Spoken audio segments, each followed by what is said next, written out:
저는 나이 34세로 28세에 결혼하여 딸아이를 낳고는 애를 보느라 친구도 동창도 모두 생각 안 하며 오로지 남편만을 섬기며 6년을 살았습니다. 올봄 우리 애가 어린이집에 들어가고는 무료한 시간을 주체하기가 힘들어 옛날에 친구에게 전화를 하니 국번이 바뀌어 있어 전화국에 문의하여 다시 전화를 하니 그 친구가 놀라며 죽은 줄 알았다며 당장에 놀러오라 하였으나 내일 간다 하고는 전화를 끊고 서둘러 집 안일을 하고는 창밖을 보니 목련이 화사하게 날 반겼습니다.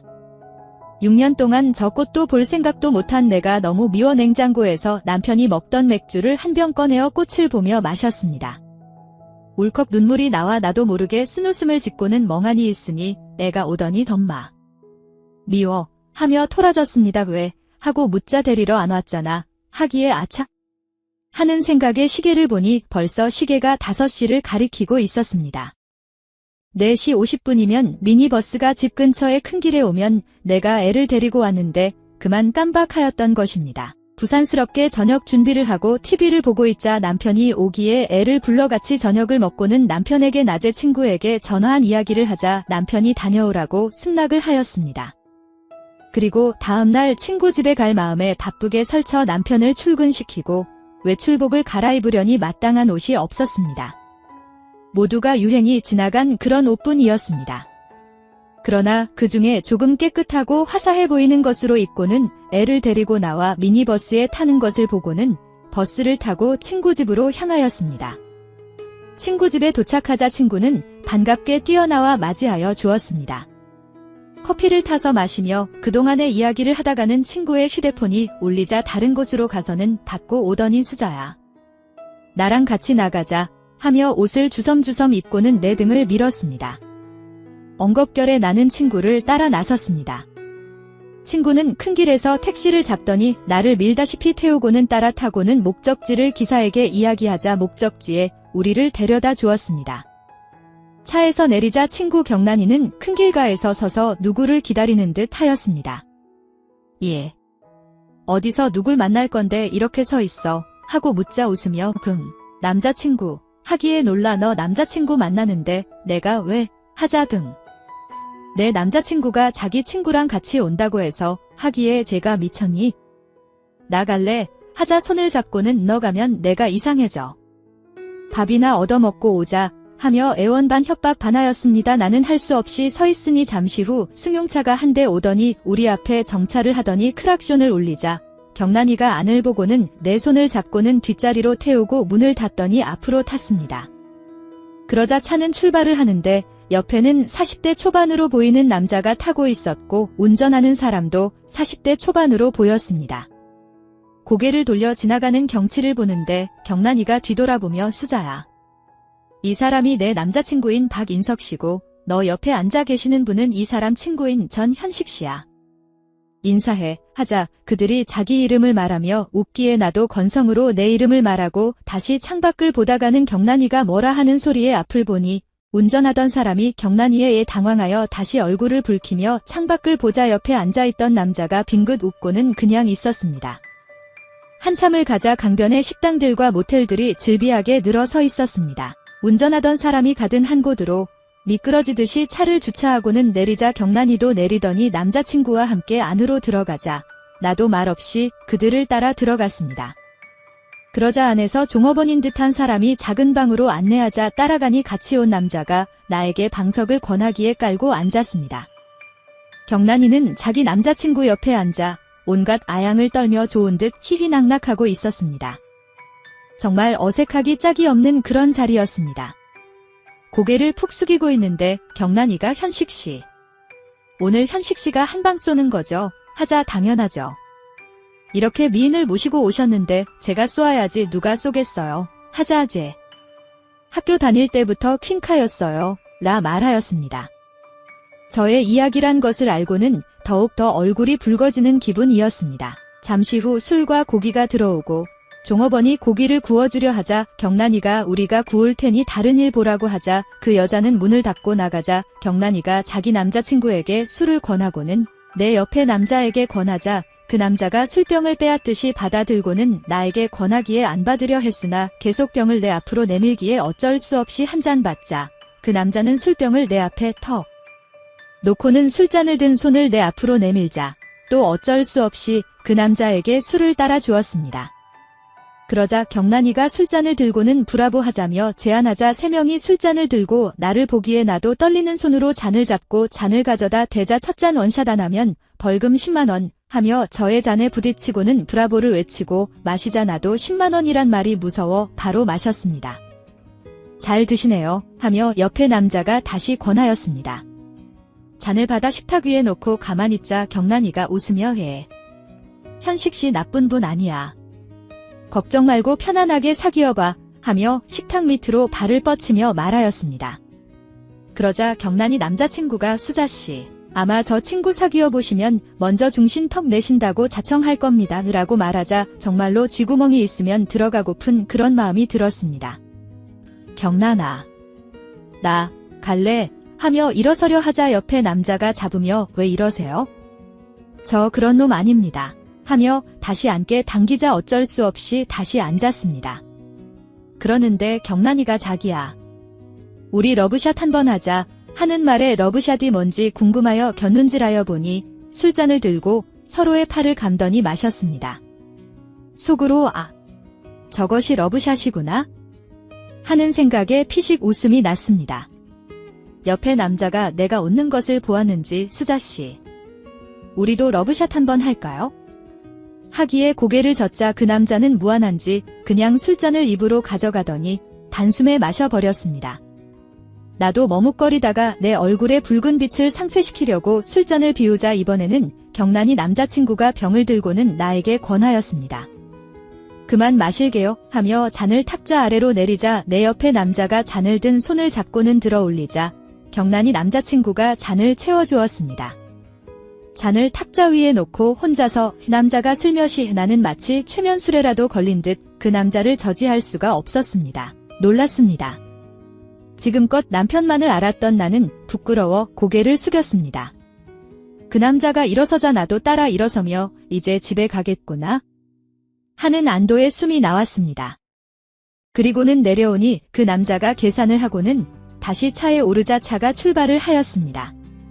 그런데 차가 오던 방향으로 가는 것이 아니고 다시 집에 반대 방향으로 가자 덜컥 겁이 나 경란아.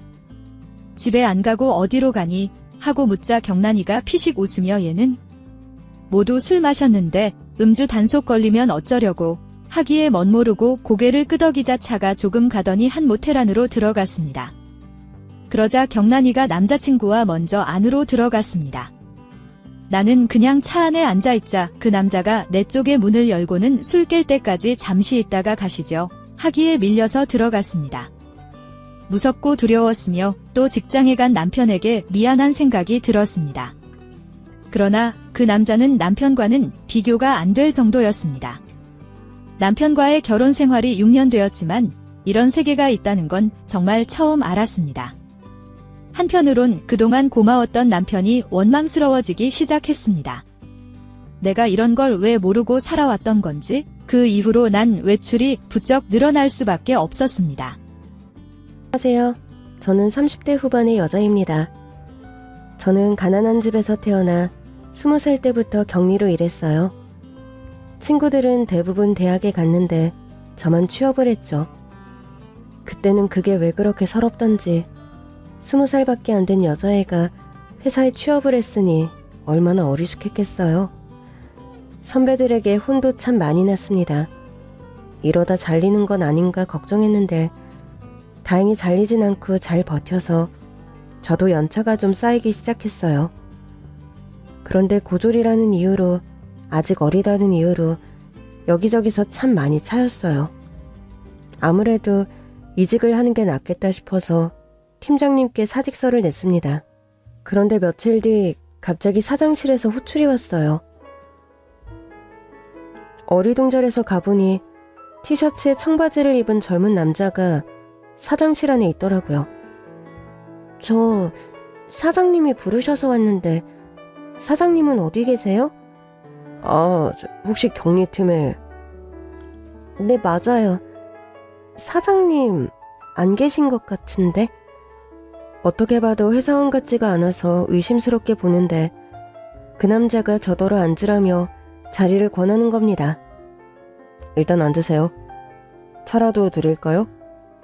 아니, 사장님 허락도 없이 어떻게 앉아요. 그리고 누구신데 맘대로 차를 주신다고. 남자는 도저히 못 참겠다는 듯 웃음을 터뜨렸습니다. 아니, 제가 사장이라는 생각은 전혀 안 들어요? 네? 장난치지 마세요.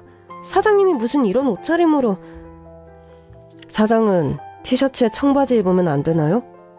아니, 그것도 그건데 너무 젊으셔서.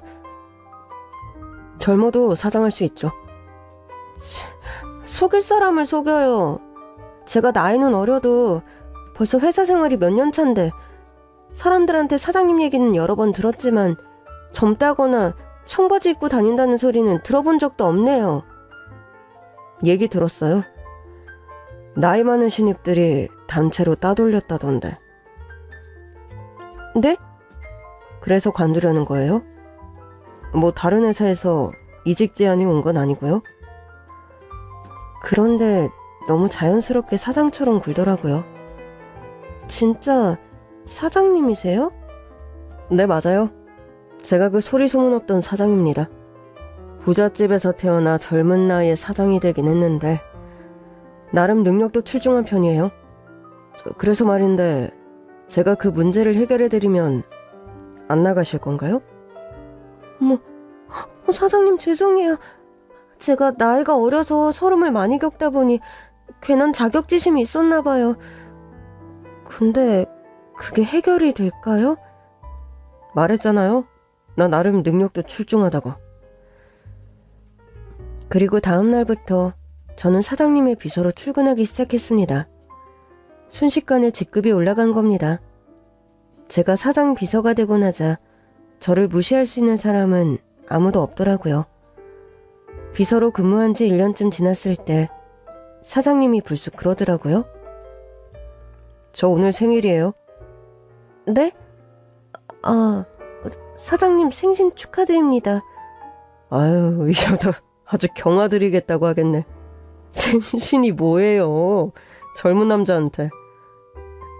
참, 그럼 사장님한테 말을 낮출 수도 없잖아요. 사실 그 즈음엔 사장님과 꽤 친해졌을 때였어요. 자기 생일이니까 소원 하나 들어달라고 하더라고요. 그럼 내 생일 때도 소원 하나 들어줄 거냐고 물었더니 그러겠다기에 그러자고 했습니다.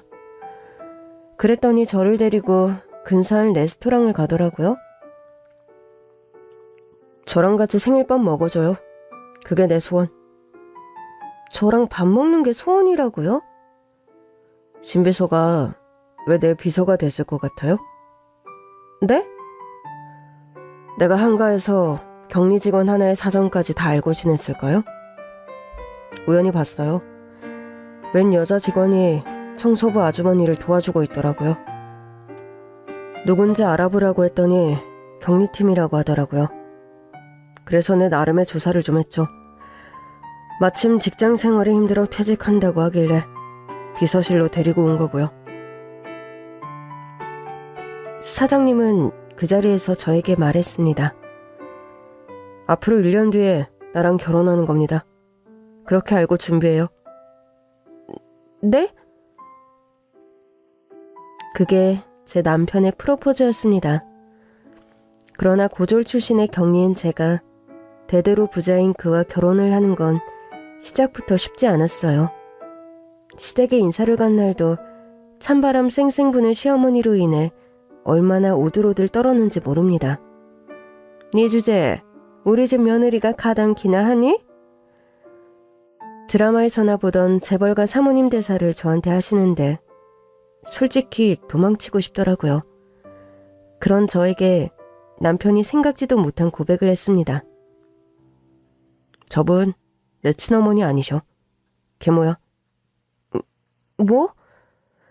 그러니까 당신도 너무 신경 쓸 거 없어. 아버지랑 바람 피웠던 상간녀였고 우리 어머니 돌아가시면서 우리 집으로 들어온 거야. 아버지는 돌아가셨지만 어쨌든 아버지가 좋아했던 분이라 나도 아들로서 도리는 하는데 당신이 당당했으면 좋겠어.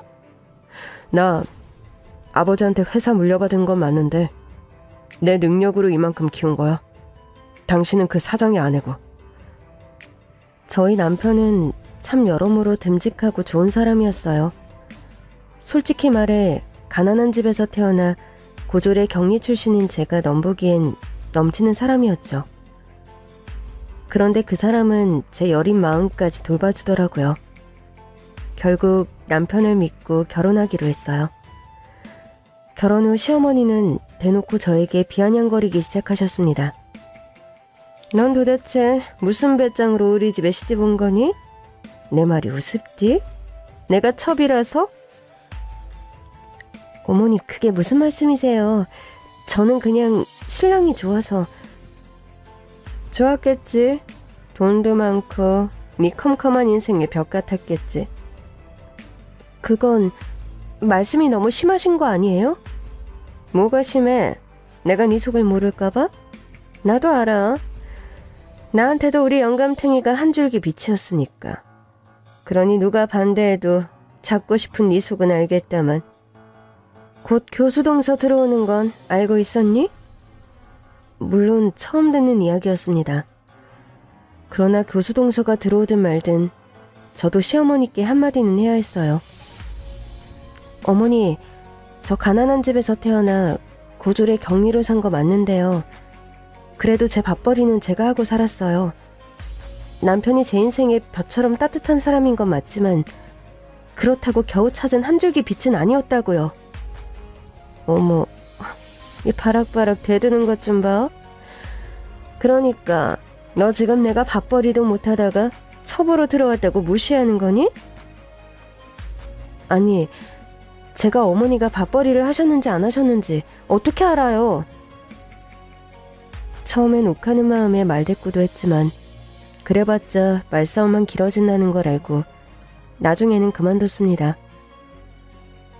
심지어 시어머니는 시동생 부부에게 강남의 큰 아파트를 신혼선물로 사주셨는데 우리 부부에게 일절 사주신 게 없었죠. 남편이 아버님의 회사를 물려받았다는 게 그 이유였습니다. 그렇게 시작부터 대놓고 차별을 하시던 시어머니가 어느 날 갑자기 저를 부르셨어요. 가보니 동서랑 다정하게 앉아 다과를 먹고 계시더라고요. 어머니 부르셨어요? 주방에 들어가서 좀 거들어라. 아, 뭘 해야 하는데요? 뭘 하는지는 가서 보면 될 거 아니야. 주방에 가보니 도우미 아주머니께서 각종 전부터 온갖 음식을 만들고 계시더라고요. 아니, 이게 다 뭐예요? 둘째 아드님 댁에 보내준다고. 네? 집안 잔치라도 하는 줄 알았는데 동선해줄 반찬이라고 하는 겁니다. 저는 결국 화가 나서 시어머니께 말했습니다. 어머니, 동서가 버젓이 와 있는데 저더러 동선에 반찬을 만들라고 하시는 거예요? 어머, 형님, 불쾌하셨어요? 제가 평생 공부만 하고 살아서 음식을 전혀 할 줄 몰라요. 그럼 사 먹으면 되잖아. 너 지금 내 말을 거역하는 거냐? 음식 만들라고 한 게 나지? 네 동서야? 너 지금 나한테 하고 싶은 말을 만만한 동서한테 퍼붓고 있는 거 아니야? 아니지. 네가 뭔데? 얘가 만만하니? 겨우 네 주제. 그런 식으로 저를 불러들여 속 터지게 하는 건 약과였어요. 하루는 시어머니께서 같이 백화점에 가자며 저를 부르시더라고요. 갔더니 역시나 동서도 와 있더라고요. 오늘은 며느리들이랑 같이 쇼핑 좀 해볼까? 제가 신랑한테 백화점에 간다고 했더니 신랑이 맘껏 쓰라며 한도 없는 카드를 줬었거든요. 그러나 신랑이 힘들게 버는 돈인데 막 쓸 생각은 없었고 솔직히 이번만큼은 나도 잘난 신랑 덕에 기는 안 죽겠다 생각하고 따라간 거였습니다. 그러나 어느새 제 손에는 쇼핑백이 한가득 들려있었죠. 예, 이것 좀 갖고 있어봐. 저 손이 부족한데요. 형님, 이것도요. 언제까지 들고 있어야 하는데? 아, 정말. 형님은 봐도 뭔지 모르잖아요. 제가 대신 봐드린다니까요. 난 됐다니까. 동서 짐이라도 동서가 들어. 그러나 동서는 못 들은 척 시어머니의 팔짱만 꼈습니다. 어머니, 저기도 들어가 볼까요? 그래, 그러자. 그날 저는 두 여자가 산 쇼핑백을 들고 다니는 짐꾼으로 전락했습니다. 집에 돌아왔더니 온몸이 다 쑤시더라고요. 제가 빈손으로 들어오자 신랑이 의아하다는 듯 물었습니다. 여보, 왜 아무것도 안 샀어? 새로 나온 옷도 좀 사고 그러라니까. 우리 신랑이 어떻게 버는 돈인데 내가 그 돈을 막 써. 당신 쓰라고 버는 거야. 왜 못 써? 필요한 건 써야지. 아니 그나저나 산 거 아무것도 없는데 온종일 쇼핑백이라도 들고 다닌 사람처럼 힘들어해. 남편의 말을 듣는 순간 저도 모르게 눈물이 터졌습니다. 여보, 사실은 나 그동안 말 안 했는데 어머니랑 동서가 날 엄청 무시하는 것 같아. 그게 무슨 소리야? 같이 백화점 가자더니 나한테는 짐꾼만 시키고 내가 진짜 말 안 하려고 했거든? 근데 오늘은 너무 속상해. 그동안 무슨 일이 있었던 거야? 어머니가 갑자기 불러서 가보면 동선에 먹을 반찬 만들라고도 하시고 솔직히 나 다 참을 수 있다고 생각했거든? 그냥 분에 넘치는 남자 만났으니 이 정도 마음고생하는 건 일도 아니라고 생각했단 말이야. 근데 더는 못 참겠어. 나 어떡해? 남편은 그 길로 시댁으로 달려갔고 저는 남편을 말리기 위해 쫓아가야 했습니다. 여보, 내가 원하는 건 그냥 하소연이야. 당신만 알아주면 돼. 그러나 남편은 굳은 얼굴을 풀지 않았고 시댁에 가서 시어머니를 향해 소리쳤습니다. 우리 집에서 인정받은 지 얼마나 됐다고 내 와이프한테 이래요? 너 아직도 내가 이 집에서 인정 못 받아서 빌빌대던 네 아버지 상간녀로 보이냐? 나 엄연히 법적으로 아내야. 우리 어머니가 돌아가셔서 겨우 얻은 자리죠. 그럼 감사하게 호강하며 살지. 왜 내 와이프를 건드려요? 예, 네가 우리 집 수준에 맞는 애를 데리고 왔으면 이런 사단이 안 나지. 내 아내가 뭐 어때서요? 가정 있는 남자랑 바람을 피워서 남의 가정을 파탄나게라도 했어요? 너 지금 나더러 들으라고 하는 소리냐? 가뜩이나 몸 약하던 우리 어머니가 당신 때문에 마지막까지 얼마나 힘들어 하셨는데. 그래, 넌 평생 내가 믿겠지. 난 그래도 널 아들로 생각했어. 그래서 안타까워서 그러는 거야. 제가 네 입안에 혀처럼 굴지? 왜 그럴 것 같니? 네가 돈이 없어도 그럴까?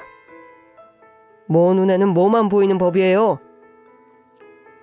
뭐야? 그 순간 시어머니가 바로 옆에 있던 유리 꽃병을 집어던졌습니다. 그런데 그게 우리 남편 앞이 아니라 제 앞에 떨어졌어요. 순간 유리 파편이 저에게 튀었고 집안은 순식간에 아수라장이 되고 말았습니다. 결국 119까지 와서야 상황이 정리됐어요. 저는 119에 실려가 치료를 받았고 남편은 그날 이후 시댁과 인연을 끊었습니다. 좀 더 빨리 끊지 못해서 미안하다고 하더라고요. 오히려 제가 남편에게 더 미안했죠. 일을 그렇게 만들려고 한 건 아니었는데 더 참을 걸 그랬나 싶고. 그러나 얼마 안가 친정엄마가 암으로 진단을 받으시면서 저도 정신이 없었어요. 하필 3기에 발견이 되셔서 시간이 많이 없었거든요. 남편은 우리 엄마의 마지막 가는 길까지 정성껏 보살펴 주었습니다. 엄마가 눈을 감으시며 그러시더라고요. 엄마는 이제 여한이 없어. 어릴 때 못 누리고 산 거 마음껏 누리면서 행복하게 살아. 알겠지? 물론 엄마는 시댁에서 제가 어떤 대우를 받는지 잘 모르셨어요. 저는 알겠다고 했습니다. 시어머니는 저희 엄마의 장례식에도 오시지 않았습니다. 갑자기 몸이 너무 안 좋다며 자기처럼 나이 많은 사람은 몸이 약할 때 장례식장에 가면 명의 준다고 하더라고요. 큰 기대도 없었지만 이렇게까지 할 수 있나 싶을 정도로 좀 충격적이긴 했어요. 그렇게 시간이 흘러 우리 부부에겐 딸이 태어났습니다. 시동생 부부는 아들을 낳았어요. 비슷한 시기에 출산했고 아이들도 나이가 같았죠. 크리스마스 때 시어머니께서 모두 집으로 오라고 하시더라고요. 갔더니 시어머니가 동서 아들과 제 딸에게 용돈 봉투를 주시더라고요. 어머, 어머니, 아직 돈도 잘 모르는 나이인데. 그래도 우리 손주들인데 내가 뭐라도 줘야지. 걱정하지 마라. 걔가 충분히 다룰 수 있는 돈이야. 네? 그때 동선의 아들이 봉투 안에 있던 100만 원짜리 수표를 꺼내더라고요.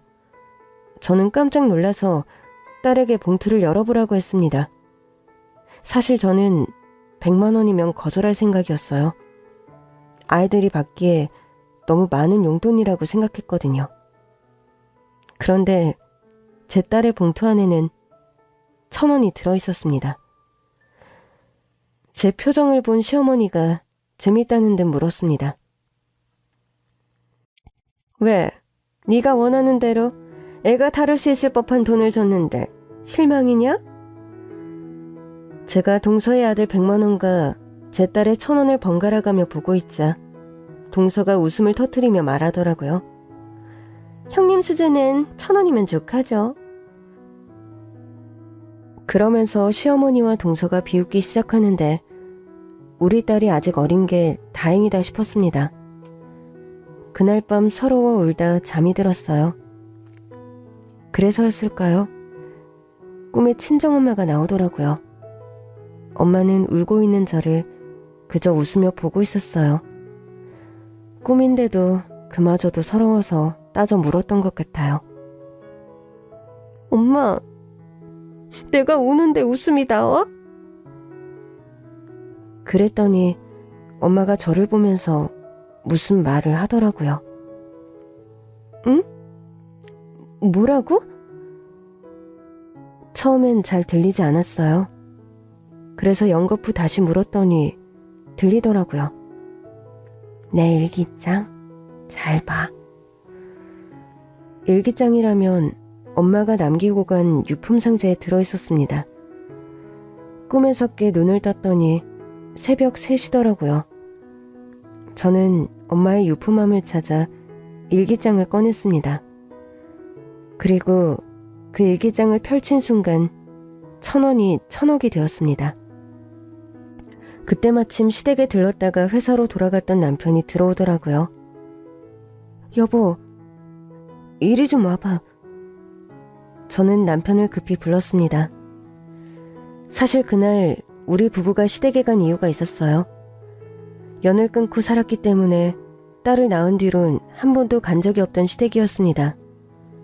그런데 며칠 전 시어머니께 전화가 오더라고요. 어머니 잘 지내고 계세요? 웬일이니? 전화를 다 받고. 잘 지내시죠? 그래, 그래도 네가 아들보다 낫구나. 다른 게 아니라 우리 크리스마스 파티할 건데 너희도 올래? 저희가 가도 괜찮으시겠어요? 막말로 니들이 날 손절한 거지. 내가 자식을 손절한 건 아니잖아.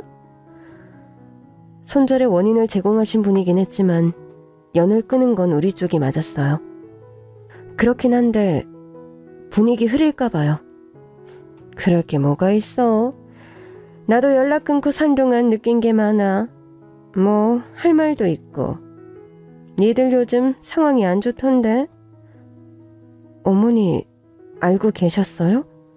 그럼 자식 일인데 모르겠니? 네 남편은 나를 엄마로 생각 안 해도 난 자식이라고 생각한다니까? 그때 정말 울컥할 뻔했습니다.